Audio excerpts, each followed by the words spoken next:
Halo guys, nama aku Septi. Halo guys, nama aku Andi. Halo guys, nama aku Kat. Hai.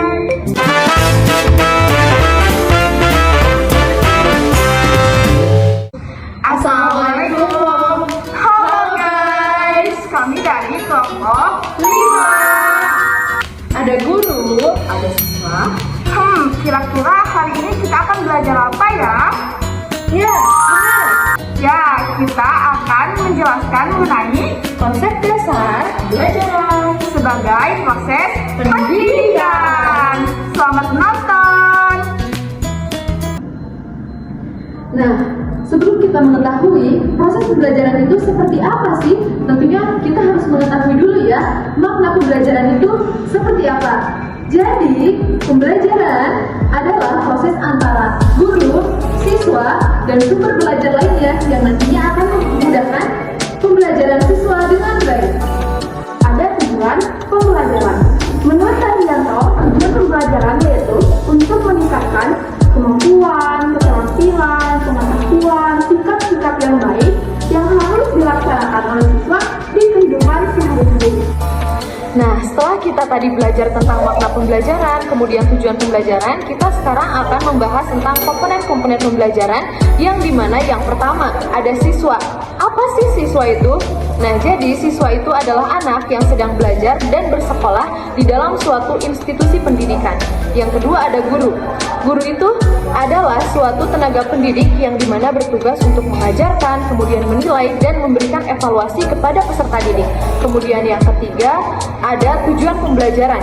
Tujuan pembelajaran sendiri itu yang tentunya adalah sesuatu yang ingin dicapai setelah terjadinya proses pembelajaran. Kemudian yang keempat ada alat pembelajaran. Alat pembelajaran itu adalah suatu bahan yang nantinya itu dapat membantu guru dalam proses kegiatan belajar mengajar di dalam suatu kelas.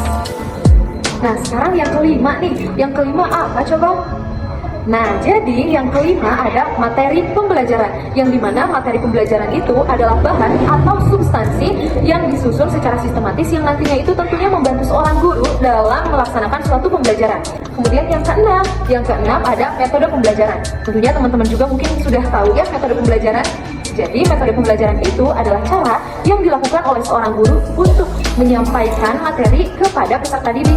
Kemudian yang terakhir nih, yang ketujuh ada evaluasi, yang dimana evaluasi itu adalah proses menilai dan mengukur sejauh mana kemampuan siswa setelah melaksanakan proses pembelajaran. Nah, selanjutnya itu ada konsep persiapan pembelajaran. Konsep persiapan pembelajaran ini ada 7 macam ya teman-teman. Yang pertama yaitu ada kesiapan pembelajaran. Nah, ada hal-hal yang harus disiapkan untuk memulai proses pembelajaran, yaitu harus ada guru, siswa, buku, alat tulis, dan juga persiapan mental kita untuk mengikuti pembelajaran kali ini. Yang kedua, konsep pembelajaran yang kedua yaitu pengertian. Caranya dengan apa? Contohnya caranya bisa dengan menggunakan PPT yang menarik yang dapat menarik perhatian siswa, bisa juga dengan menggunakan alat-alat pembelajaran yang menarik, ataupun dengan cara bermain yang sesuai dengan materi tersebut. Yang ketiga, konsep pembelajaran yang ketiga yaitu motivasi. Seperti yang telah teman-teman ketahui bahwa di persekolahan itu pasti ada murid yang aktif maupun murid yang tidak aktif. Nah, kita sebagai seorang guru harus bisa meningkatkan semangat anak-anak yang tidak aktif tersebut. Dan keempat, konsep persiapan pembelajaran yang keempat yaitu keaktifan pembelajaran. Nah, misalnya dengan cara apa? Misalnya kita bisa dengan membuat suatu kelompok agar anak-anak tersebut itu bisa berdiskusi ataupun bekerja sama agar anak-anak tersebut bisa aktif di dalam kelas. Yang kelima, konsep pembelajaran yang kelima yaitu dengan mengalami sendiri. Contohnya dengan apa? Contohnya apabila kita telah menjelaskan materi tentang cara menanam toge, kita sebagai guru harus bisa mengajak anak didik kita menanam toge di kehidupan yang sebenarnya. Yang ketujuh, konsep persiapan pembelajaran yang ketujuh yaitu dengan balikan ataupun penguatan. Balikan di sini maksudnya adalah dengan mengevaluasi. Kita harus mengetahui sejauh mana anak-anak tersebut dapat memahami materi kita. Selanjutnya yaitu ada penguatan. Penguatan di sini misalnya ada seorang anak yang berbakat dalam bidang seni tari. Kita sebagai seorang guru harus bisa memotivasi dan mendorong anak tersebut untuk meningkatkan kemampuannya di bidang tari tersebut. Oke, selanjutnya di sini saya akan menjelaskan komponen pembelajaran. Komponen pembelajaran itu ada 7 ya. Apa aja sih? Yang pertama ada konstruktivisme, yaitu di mana peserta didik mencari ide-ide yang baru dan pengetahuan yang baru, lalu ide tersebut diterapkan dan peserta didik mencari strategi pembelajaran yang efektif untuk dirinya sendiri.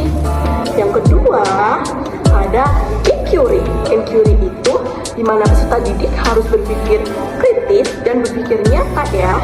Yang ketiga, ada learning community. Learning community itu apa ya teman-teman? Ya, benar, pembelajaran secara berkelompok untuk meningkatkan jiwa sosial dan komunikasi peserta didik.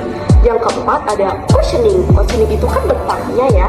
Yang kelima ada modeling, di mana peserta didik meniru guru.